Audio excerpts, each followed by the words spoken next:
বাংলাদেশে থাকি ঠিকই, কিন্তু বাংলাদেশে অনেক সুন্দর সুন্দর জায়গা আছে যা আমরা চিনি না। তো এখন আমি যেটা দেখাচ্ছি এটা হলো ফুরা রোড। ফুরা রোড হচ্ছে ঢাকা ভার্সিটির সামনে এত সুন্দর একটা জায়গা যা আপনাদের দেখলে মনটাও ভালো লাগবে, আর ফটোশ্যুট করার মতো একটা সুন্দর জায়গা। আসসালামু আলাইকুম, আমি তানিয়া লাইফস্টাইল থেকে আপনাদের নতুন একটা ব্লগ নিয়ে আবার হাজির হলাম। অনেক সুন্দর লাগবে আজকের এই ভিডিওটা দেখে, আর সবারই অনেক ভালো লাগবে। পরিবারের সবাইকে নিয়ে এই পরিবেশে আসলে আপনার মনটাও ভালো হয়ে যাবে। আর এইখানে ছবি তোলার মতো একটা সুন্দর একটা স্পেস পাবেন যা সবারই ভালো লাগবে। এখানে দুইটা জায়গা ঘুরতে পারবেন, ঢাকা ভার্সিটি এলাকার মধ্যে শহীদ মিনার আর হচ্ছে ফুরার রোড। এখানে অনেক সুন্দর সুন্দর সাহিত্যিক, কবি নজরুল, রবীন্দ্রনাথ ঠাকুর, অনেক বড় বড় মাপের মানুষের মূর্তি তৈরি করা।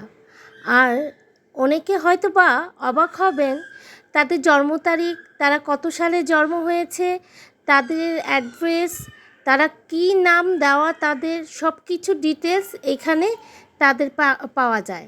আর আমার কিন্তু অনেক ভালো লাগে এই রাস্তাটায় আসলে। এই রাস্তাটা কোথায় জানেন? ঢাকা ভার্সিটির সামনে।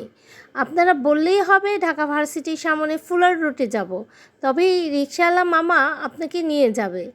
আমি কিন্তু এইখানটা এসে অনেক ভালো লেগেছিল, আর এই রাস্তাটায় আমার অনেক স্মৃতি। কেননা আমি এইখানে 14 দিন স্কুটি চালানো শিখেছিলাম। এই রাস্তাটা এতটা সুন্দর, দেখলে আপনাদের অনেকেরই ভালো লাগবে। আমি এই রাস্তাটার সাথে অনেক পরিচিত। জর্জ হ্যারিসন এত সুন্দর করে মূর্তিটা তৈরি করা, মনে হবে তারা রিয়েলভাবে দাঁড়িয়ে আছে। তাদের মৃত্যুর সন, তাদের জন্ম সন ডিটেলস দেওয়া রয়েছে।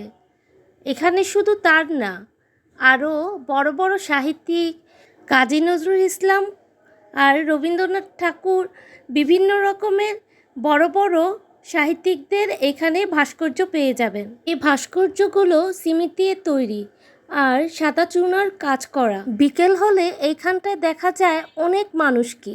এখানে এসে তারা ফটোশ্যুট করে, ভিডিও করে। তাই আমিও একদিন দেখেছিলাম, আমারও ইচ্ছে জেগেছিল যে আমিও একদিন এটার ভিডিও ব্লগ করব। তো যেরকম চিন্তা ওই রকমই কাজ। তো আমি এটার একটা ভিডিও করলাম, প্লাস আমার ইউটিউব চ্যানেলে এটা আপলোড করলাম। এই জায়গাটায় একবার হলেও এসে ঘুরে যাবেন, অনেকটা ভালো লাগবে। দুই জায়গা ঘোরা হবে, এক হলো ঢাকা ভার্সিটি এলাকায়, আরেক হলো ফুরার রোড। ভার্সিটি এলাকায় আপনারা শহীদ মিনারও পেয়ে যাবেন।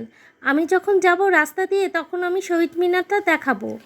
ফুরার রোডে থেকে পায়ে হাঁটার 10 মিনিটের রাস্তা, ওইটুক হেঁটে গেলেই আপনারা শহীদ মিনার পেয়ে যাবেন, আর রিক্সা প্রয়োজন হবে না। তো আমি আপনাদের আরেকটু দেখাচ্ছি। এই জায়গার রাস্তাটা এত চওড়া, চারদিকে কিন্তু রাস্তার চারদিকে কিন্তু ঘুরে ঘুরে এই ভাস্কর্যগুলো দেখতে পারবেন। প্রত্যেকটা ভাস্কর্য কিন্তু কোনো উদ্দেশ্য নিয়ে তৈরি করা। সামনে এগিয়ে যেতেই রাধাকৃষ্ণর একটা ভাস্কর্য দেখতে পেলাম। আরও সুন্দর সুন্দর ভাস্কর্য আছে। কাজী নজরুল ইসলাম, কাজী নজরুল যে নাকি আমাদের অনেক বিখ্যাত একজন লেখক। ছোটোকালে কত গল্প পড়েছি, কবিতা পড়েছি এই কাজী নজরুল ইসলামের। দুখু মিয়ার সেই গল্পের কথা মনে আছে আপনাদের? কাজী নজরুল ইসলামের। আর রবীন্দ্রনাথ ঠাকুর কত গল্প লিখেছে। আর এই যে দেখেন এত সুন্দর একটা ভাস্কর্য তৈরি করেছে, বড় যেটা, সেটা হচ্ছে শেখ মুজিবুর রহমান এখানে স্লোগান দিচ্ছে বিজয়ের। তো আমার কাছে কিন্তু এইখানটা অনেক ভালো লেগেছে, আপনাদেরও এখানে এসে অনেক ভালো লাগবে। এখানে যে আমি ছবিগুলো তুলেছিলাম অনেক সুন্দর উঠেছিল। তো ওয়েদারটা অনেক ভালো ছিল, তাই মনটাও অনেক ভালো লাগছিল। তো আপনারা একদিন ঠান্ডা ঠান্ডা দিনে, যেদিন নাকি একটু রোদ্র কম থাকবে, তখন আসবেন, আপনাদের অনেক ভালো লাগবে। আমার ভিডিওটা যদি ভালো লেগে থাকে প্লিজ একটা লাইক, কমেন্ট, শেয়ার করবেন, আর সাবস্ক্রাইব করতে ভুলবেন না। আর এই যে ছিল শহীদ মিনারটা দেখছেন, আমি কিন্তু বলেছিলাম রিক্সা দিয়ে যাওয়ার সময় আমি আপনাদের দেখাবো শহীদ মিনারটা।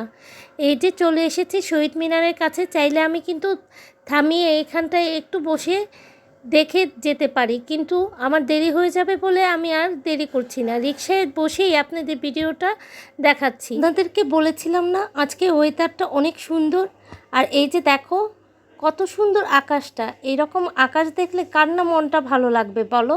কথা বলতে বলতে অনেকটা সময় পার করে ফেললাম। সবাই ভালো থাকবেন। আসসালামু আলাইকুম, আল্লাহ হাফেজ।